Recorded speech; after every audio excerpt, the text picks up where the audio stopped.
ശരിക്കും നമ്മൾ ഈ അന്വേഷണത്തിന്റെ ഓരോ ഘട്ടം പറഞ്ഞു പോകുമ്പോഴും ഇപ്പോഴും ഈ ദിണ്ടികൾ കേന്ദ്രീകരിച്ചുള്ള അന്വേഷണം, പ്രവാസി വ്യവസായി, ഡി മണി, ഈ കാര്യങ്ങളെല്ലാം തന്നെ ശരിക്കും കുഴഞ്ഞു മറിഞ്ഞ് കിടക്കുകയാണ്. ഇതിൽ നമ്മളിപ്പോൾ പറഞ്ഞതുപോലെയുള്ള കാര്യങ്ങളാണ് എന്നുണ്ടെങ്കിൽ, വലിയ ഇടപാടുകളാണ് നടന്നിട്ടുള്ളത് എന്നുണ്ടെങ്കിൽ, ഇതുവരെ ഒരുപക്ഷെ ബോർഡിലെ അംഗങ്ങളുടെ അറസ്റ്റ് വരെ നിന്നതുപോലെയല്ല, അതിനപ്പുറത്തേക്ക് പോലും ഈ ശബരിമല സ്വർണ്ണക്കൊള്ള പോയിട്ടുണ്ട്, ഗുരുതരമായ കാര്യങ്ങളിലേക്ക് പോയിട്ടുണ്ട് എന്ന തരത്തിലായിരിക്കും ഇനിയെല്ലാം മുന്നിലേക്ക് പോവുകയല്ലേ? പൂജ, ശബരിമല സ്വർണ്ണക്കൊള്ള കേസുമായി ബന്ധപ്പെട്ട് ഇപ്പോൾ എത്തിയിരിക്കുന്ന പ്രതിസന്ധി, ഇപ്പോൾ SP ശശിധരൻ SIT ഓഫീസിലേക്ക് കടന്നു വരുന്ന ദൃശ്യമാണ് കണ്ടത്. അപ്പോൾ പ്രധാനപ്പെട്ട ഉദ്യോഗസ്ഥരെല്ലാം എത്തിയിട്ടുണ്ട്. അപ്പോൾ ഈ സ്വർണ്ണപ്പാളികൾ, ഉണ്ണികൃഷ്ണൻ പോറ്റിക്ക് ദേവസ്വം ബോർഡ് അധികൃതർ എടുത്തുകൊടുത്ത സ്വർണ്ണപ്പാളികൾക്ക് എന്ത് സംഭവിച്ചു? ആ സ്വർണ്ണപ്പാളികൾ മറിച്ചു വിറ്റ ശേഷം ഡ്യൂപ്ലിക്കേറ്റ് സ്വർണ്ണപ്പാളികളാണോ ശബരിമലയിൽ തിരിച്ചു കൊണ്ടുവന്നത് എന്നുള്ള സംശയത്തിലാണ് ഇപ്പോഴും നിൽക്കുന്നത്. അത് സംബന്ധിച്ചൊരു സ്ഥിരീകരണം ഉണ്ടാക്കാൻ SITക്ക് ഇതുവരെ കഴിഞ്ഞിട്ടില്ല.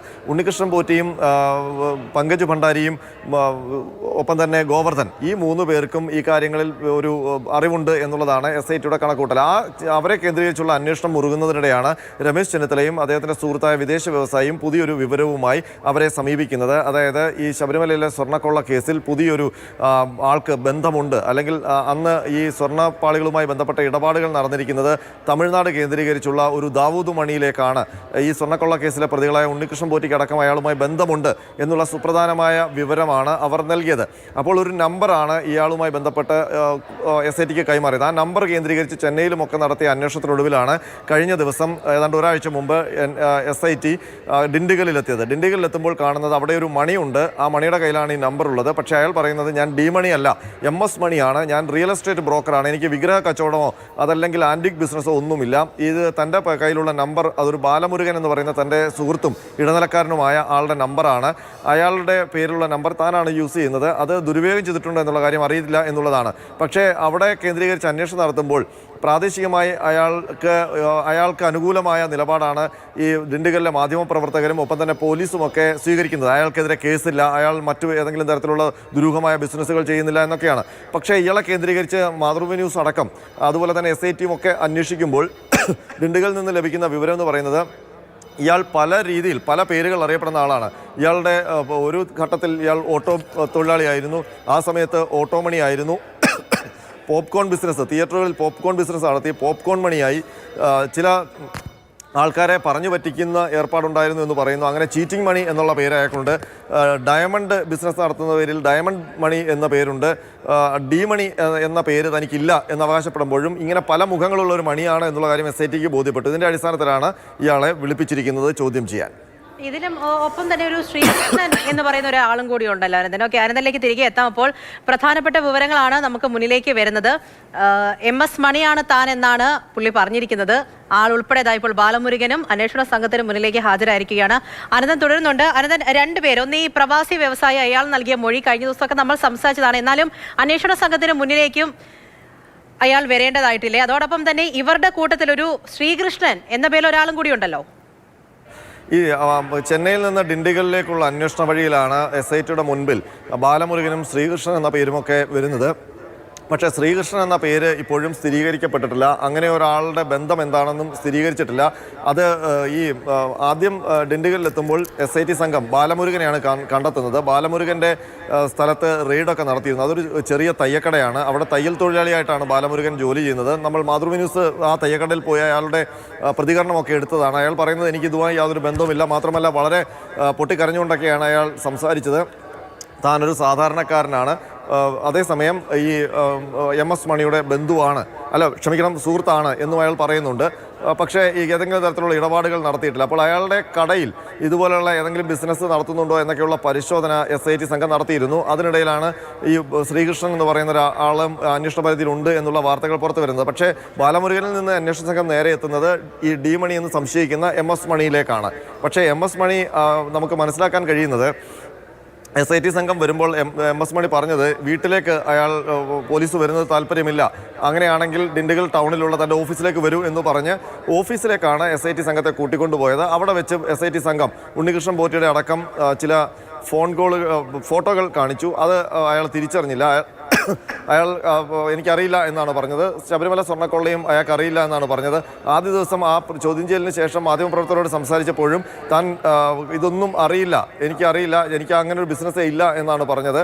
പക്ഷേ SIT സംഘം ഈ വിവരം നൽകിയ വിദേശ വ്യവസായിയെ വിളിച്ച് അന്വേഷിക്കുമ്പോൾ ഡിണ്ടിഗലിലെ മണിയുടെ ചിത്രം അത് താൻ ഉദ്ദേശിച്ച ആൾ തന്നെയാണ് എന്നുള്ള സ്ഥിരീകരണം SITക്ക് നൽകുകയായിരുന്നു. അപ്പോൾ രണ്ട് കാര്യങ്ങൾ ഉറപ്പിക്കുന്നു. അതായത് ഈ ഫോൺ നമ്പർ ഈ ഡിണ്ടിഗലിൽ കണ്ടെത്തിയ മണിയുടേതാണ് എന്ന് കണ്ടെത്തുന്നു. മാത്രമല്ല ആ വ്യവസായി ഈ ഡിണ്ടിഗലിൽ കണ്ടെത്തിയ മണിയെ തിരിച്ചറിയുകയും ചെയ്യുന്നു. ഇയാളാണ് ഞാൻ ഉദ്ദേശിച്ച ഡി മണി എന്ന ദാവൂദ് മണി എന്നുള്ളത്. അപ്പോൾ തനിക്ക് ദാവൂദ് മണി എന്നുള്ള പേരില്ല എന്നാണ് മണി പറയുന്നത്. അപ്പോൾ ഇതിനകത്തൊരു ആശയക്കുഴപ്പം നിലനിൽക്കുന്നുണ്ട്. അതിനൊപ്പം തന്നെ ഇനി കുറേ കാര്യങ്ങളിൽ ഇയാളുടെ ബിസിനസ് ഇടപാടുകൾ സംബന്ധിച്ചൊക്കെയുള്ള ഞാൻ നേരത്തെ പറഞ്ഞതുപോലെ പല പേരുകളും പല ബിസിനസ്സുകളൊക്കെ ഉണ്ട്. അപ്പോൾ അതിനിടയിലൂടെ ഇതുപോലെയുള്ള ഈ ആൻറ്റിക് ബിസിനസ് വല്ലതും ഉണ്ടോ എന്നുള്ള കാര്യങ്ങളും കൂടെ SIT അന്വേഷിക്കുന്നുണ്ടായിരുന്നു. അപ്പോൾ അതിൻ്റെയൊക്കെ വിവരങ്ങൾ SITയുടെ കയ്യിൽ ഇപ്പോഴുണ്ട്. ആ വിവരങ്ങളുടെ ഇടയിലേക്കാണ് ഇപ്പോൾ ഈഞ്ചക്കലിലെ SIT ഓഫീസിലേക്ക് ഡി മണി വന്നു കയറിയിരിക്കുന്നത്. ഏതായാലും നമുക്കറിയാം, നേരത്തെ ഈ വിദേശ വ്യവസായം നൽകിയ മൊഴിയുമായി ബന്ധപ്പെട്ട് ചില വാർത്തകൾ പുറത്തു വന്നിരുന്നു. അതിൽ ആദ്യം വന്നത് ചില മാധ്യമങ്ങൾ നൽകിയത് പഞ്ചലോക വിഗ്രഹങ്ങൾ, ശബരിമലയിലെ പഞ്ചലോക വിഗ്രഹങ്ങൾ ഉണ്ണികൃഷ്ണൻ പോറ്റി ഈ ഡി മണിക്ക് കൈമാറി എന്നുള്ളതായിരുന്നു. പക്ഷേ നമ്മൾ ഇന്നലെ പറഞ്ഞു അത് പഞ്ചലോക വിഗ്രഹങ്ങളൊന്നുമല്ല, ശബരിമല ഉരുപ്പടികൾ തന്നെ, സ്വർണ്ണ ഉരുപ്പടികൾ തന്നെ ഡി മണിക്ക് കൈമാറി എന്നാണ് അനന്തകൃഷ്ണനാണ് വിവരങ്ങൾ നൽകിക്കൊണ്ടിരിക്കുന്നത്. അപ്പോൾ പ്രധാനപ്പെട്ട കുറേ കാര്യങ്ങളിൽ ഇനിയും വ്യക്തത വരേണ്ടതായിട്ടുണ്ട്. ഈ കേസിന്റെ ഒരു സ്ഥിതി ഇപ്പോൾ അങ്ങനെ തന്നെയാണ്. നമ്മൾ പത്മകുമാറിന്റെ ഉൾപ്പെടെ അറസ്റ്റ് വരെയുള്ള കാര്യങ്ങൾ ഒരു സമയം വരെ ഇങ്ങനെ ചർച്ച ചെയ്ത് മുന്നിലേക്ക് പോകുന്നതിനിടെയാണ് അന്വേഷണം അതിനോടൊപ്പം തന്നെ മറ്റൊരു ഘട്ടത്തിൽ കൂടി നീങ്ങുന്നത്. അത് ഈ വിദേശ വ്യവസായി കാര്യങ്ങൾ പറയുന്നു. രമേശ് ചെന്നിത്തല ഉൾപ്പെടെ മുന്നിലേക്ക് വരുന്നു. വിദേശ വ്യവസായിയുടെ കാര്യങ്ങൾ മുന്നിലേക്ക് വരുന്നു. അവർ മൊഴി നൽകുന്നു. അതിൽ ദിണ്ടിഗൽ കേന്ദ്രീകരിച്ച് അന്വേഷണം ഉണ്ടാക്കുന്നു. ഡി മണി എന്നുള്ള പേര് വരുന്നു. അതിൽ ശബരിമലയിലെ വിഗ്രഹങ്ങൾ ഉൾപ്പെടെ കൈമാറ്റം ചെയ്യപ്പെട്ടിട്ടുണ്ട് എന്ന് പറയുന്നു. അങ്ങനെ അന്വേഷണം ദിണ്ടിഗലിൽ എത്തി നിൽക്കുമ്പോഴാണ് ഈ ഡി മണി, ബാലമുരുകൻ, ശ്രീകൃഷ്ണൻ അങ്ങനെ ഉൾപ്പെടെയുള്ള പേരുകൾ മുന്നിലേക്ക് വരുന്നത്. ആ തലത്തിൽ അന്വേഷണം മുന്നിലേക്ക് നീങ്ങുകയായിരുന്നു. മാതൃഭൂമി ന്യൂസ് സംഘം ഉൾപ്പെടെ ദിണ്ടിഗലിലെത്തി മണിയെ കാണുകയും താൻ ഡി മണിയല്ല MS മണിയാണ് എന്ന് പറയുകയും ചെയ്യുന്നുണ്ട്. ഫോൺ നമ്പർ കേന്ദ്രീകരിച്ചുള്ള അന്വേഷണമൊക്കെ മുന്നിലേക്ക് പോകുന്നുണ്ടായിരുന്നു. അത് തന്റെ നമ്പറല്ല, സുഹൃത്താണ് ഉപയോഗിക്കുന്നത്, സുഹൃത്തിൻ്റെതാണ്, അങ്ങനെയാണ് ഉപയോഗിക്കുന്നത് തുടങ്ങിയ കാര്യങ്ങളൊക്കെ പറയുന്നുണ്ടായിരുന്നു. അതിനുശേഷം മാധ്യമങ്ങളെടുത്ത് കണ്ടപ്പോഴും എല്ലാം തനിക്കൊന്നും അറിയില്ല എന്നായിരുന്നു പറഞ്ഞത്. അങ്ങനെ അന്വേഷണ സംഘത്തിന് മുന്നിൽ ഹാജരാകണമെന്ന് നിർദ്ദേശിച്ചതായിപ്പോൾ മണിയും ബാലമുരുകനും മുന്നിലേക്ക് എത്തിയിരിക്കുകയാണ്, അന്വേഷണ സംഘത്തിന് മുന്നിലേക്ക് എത്തിയിരിക്കുകയാണ്. അനന്തകൃഷ്ണൻ തുടരുന്നുണ്ട്. അനന്തൻ, നമ്മൾ പറഞ്ഞു വന്നത് ഒന്ന് ഈ പല പേരുകൾ, ഇനിയിപ്പോൾ ഈ വിദേശ വ്യവസായി അയാൾ മുന്നിലേക്ക് എത്തേണ്ട ഒരു സാഹചര്യം ഉണ്ടാവുകയില്ലേ? അന്വേഷണ സംഘത്തിന് മുന്നിൽ ഇനിയും വിവരങ്ങൾ വ്യക്തമാകേണ്ടതുണ്ട്. പ്രത്യേകിച്ച് ഉണ്ണികൃഷ്ണൻ പോറ്റിയുമായി ചേർന്നുകൊണ്ടുള്ള ഒരു മൊഴിയെടുപ്പ്, അതിലേക്കൊക്കെ കടക്കേണ്ട ഒരു സാഹചര്യം വരില്ലേ?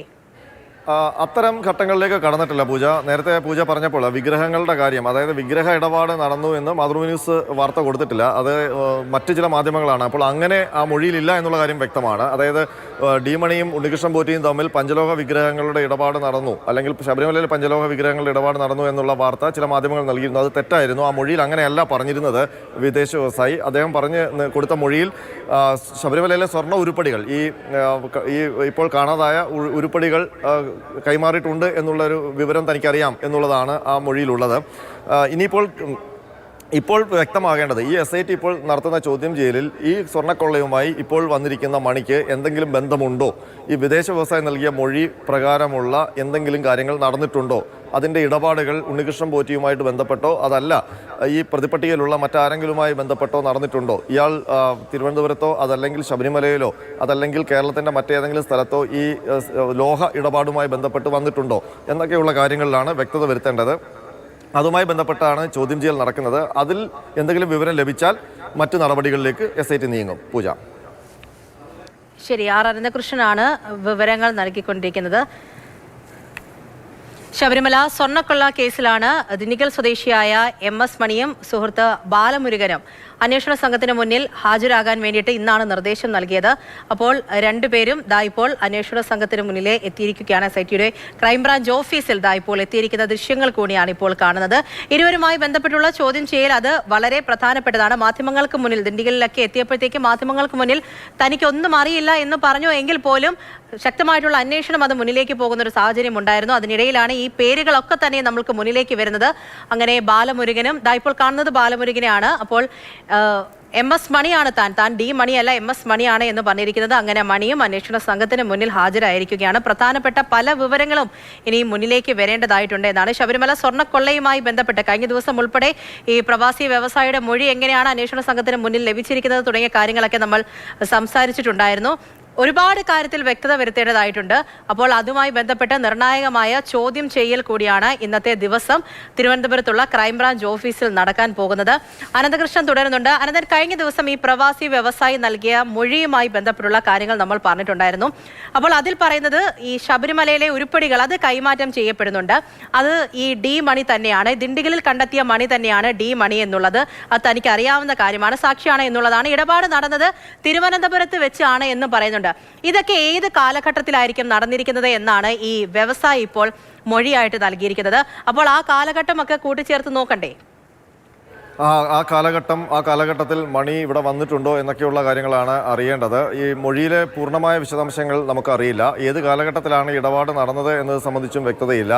ഉണ്ണികൃഷ്ണൻ പോറ്റിയാണോ അതല്ല ഈ പ്രതിപട്ടികയിലുള്ള മറ്റാരെങ്കിലുമായിട്ടാണോ ഈ ഇടപാടുകൾ നടന്നിരിക്കുന്നത് എന്നുള്ള കാര്യവും വ്യക്തമല്ല. പക്ഷേ ഇതൊന്നും SIT സ്ഥിരീകരിച്ചിട്ടുമില്ല. കാരണം ഇങ്ങനെ സ്വർണ്ണക്കൊള്ളയുമായി ബന്ധപ്പെടുത്താൻ പറ്റുന്ന ഒരു തെളിവും ഇതുവരെ D മണിയെ കേന്ദ്രീകരിച്ച് കിട്ടിയിട്ടില്ല. പക്ഷേ പ്രവാസി വ്യവസായി പറയുന്നു ഇത് തന്നെയാണ് ആ മണി.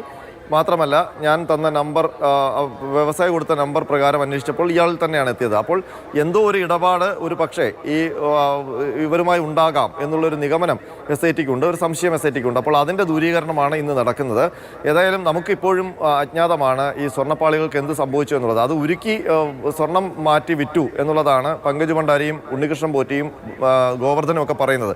ഗോവർദ്ധൻ ഏതാണ്ട് 470 ഗ്രാം സ്വർണം ഞങ്ങൾ ഉരുക്കിയെടുത്തതാണെന്ന് പറഞ്ഞിട്ട് തൊണ്ടിയായിട്ട് കൊണ്ട് കൊടുക്കുകയും ചെയ്തു. പക്ഷേ അത് SIT വിശ്വസിച്ചിട്ടില്ല. അങ്ങനെ ഉരുക്കിയെടുത്ത് വിറ്റതിൻ്റെ സാമ്പത്തിക ലാഭമൊന്നുമല്ല, നേട്ടമൊന്നുമല്ല ഇവർക്കാർക്കും ഉണ്ടായത് എന്നാണ് SIT കണ്ടെത്തിയിരിക്കുന്നത്. അങ്ങനെ വരുമ്പോൾ വലിയ ഇടപാട് ആ സ്വർണ്ണപ്പാളികളുമായി ബന്ധപ്പെട്ട് നടന്നിരിക്കുന്നു എന്നുള്ള കാര്യവും വ്യക്തമാണ്. പക്ഷേ എന്ത് ചെയ്തു എന്ന് ഈ പ്രതികളാരും പറയുന്നില്ല എന്നിടത്താണ് SIT ഒരു പ്രതിസന്ധിയിലെത്തി നിൽക്കുന്നത്. അതിൻ്റെ ചില തെളിവുകളൊക്കെ SITക്ക് ലഭിക്കുന്നുണ്ടെങ്കിലും പക്ഷേ അതൊരു വലിയ ഇടപാടുകളിലേക്കാണ് പോകുന്നത്. കാരണം വലിയ ഒരു അന്താരാഷ്ട്ര ബന്ധമുള്ള, നേരത്തെ തന്നെ കോടതി സൂചിപ്പിച്ചിരുന്നു, സുഭാഷ് കപൂർ എന്ന് പറയുന്ന അന്താരാഷ്ട്ര കള്ളക്കടത്തുകാരൻ്റെയൊക്കെ സ്വഭാവത്തിലുള്ള ഒരു ഇടപാട് നടന്നിരിക്കുന്നു എന്നുള്ളത്. അപ്പോൾ അതിൻ്റെ ലിങ്കുകളിലേക്ക് പോകുമ്പോൾ ഒരു പക്ഷേ വലിയ ധനികരോ അല്ലെങ്കിൽ ഇത്തരം കള്ളക്കടത്ത് സംഘങ്ങളൊക്കെ ഉണ്ടാകാം. അപ്പോൾ അതിനെ എങ്ങനെയാണ് നേരിടേണ്ടത്, അതല്ലെങ്കിൽ അതിലേക്ക് പോകാനുള്ള തെളിവുകൾ എന്താണെന്ന് അന്വേഷിച്ചിരിക്കുമ്പോഴാണ് രമേശ് ചെന്നിത്തലയും വ്യവസായിയും ഒരു പുതിയ വിവരവുമായി വരുന്നത്. ഇപ്പോൾ SIT കേന്ദ്രങ്ങൾ നേരത്തെ വ്യക്തമാക്കിയിരുന്നത് ഇങ്ങനെ രമേശ് ചെന്നിത്തലയും വ്യവസായിയൊക്കെ പോലെ ആൾക്കാർ അവർക്കറിയാവുന്ന വിവരങ്ങളും അവർക്ക് സംശയമുള്ള കാര്യങ്ങളും അവരുടെ ഊഹങ്ങളുമൊക്കെ നേരിട്ടും ഇമെയിലായിട്ടുമൊക്കെ അയച്ചിട്ടുണ്ട്. ഒരു വിവരം പോലും, ഇങ്ങനെ കിട്ടുന്ന ഒരു വിവരം പോലും അന്വേഷിക്കാതെ വെരിഫൈ ചെയ്യാതെ ഞങ്ങൾ വിടാറില്ല എന്നാണ് SIT കേന്ദ്രങ്ങൾ നേരത്തെ വ്യക്തമാക്കിയിട്ടുള്ളത്. അപ്പോൾ അതിൻ്റെ ഭാഗമായിട്ടാണ് ഈ രമേശ് ചെന്നിത്തല നൽകിയ വിവരത്തിൻ്റെ അടിസ്ഥാനത്തിലും തമിഴ്നാട് കേന്ദ്രീകരിച്ച് അന്വേഷണം നടത്തുകയും ഇവർ പറഞ്ഞ ഒരാളെ എന്ന് സംശയിക്കുന്ന വ്യക്തിയെ കണ്ടെത്തുകയും ചെയ്തത്. അപ്പോൾ അതിനകത്ത് കൂടുതൽ വെരിഫിക്കേഷൻ വേണമെന്നാണ് SITയുടെ തീരുമാനം. അതിൻ്റെ അടിസ്ഥാനത്തിലുള്ള ചോദ്യം ചെയ്യലാണ് ഇപ്പോൾ ഈഞ്ചക്കൽ SIT ഓഫീസിൽ നടക്കുന്നത്. പക്ഷേ ഇതുവരെയും ഈ കണ്ടെത്തിയ മണിക്ക് സ്വർണ്ണക്കൊള്ളയുമായി ഏതെങ്കിലും തരത്തിൽ ബന്ധമുണ്ടോ എന്നുള്ള കാര്യത്തിന് ഒരു തെളിവും തീർച്ചയായിട്ടും ആ തരത്തിലുള്ള എല്ലാ വിവരങ്ങളും ലഭ്യമാകേണ്ടതാണ്. തിരുവനന്തപുരത്തെ ക്രൈംബ്രാഞ്ച് ഓഫീസിലെ ദൃശ്യങ്ങളാണ്. D മണിയും ബാലമുരുകനും SITക്ക് മുന്നിൽ ഹാജരായിരിക്കുന്നു എന്നുള്ള പ്രധാനപ്പെട്ട വിവരമാണ് ഈ നിമിഷം നമുക്ക് മുന്നിൽ വരുന്നത്.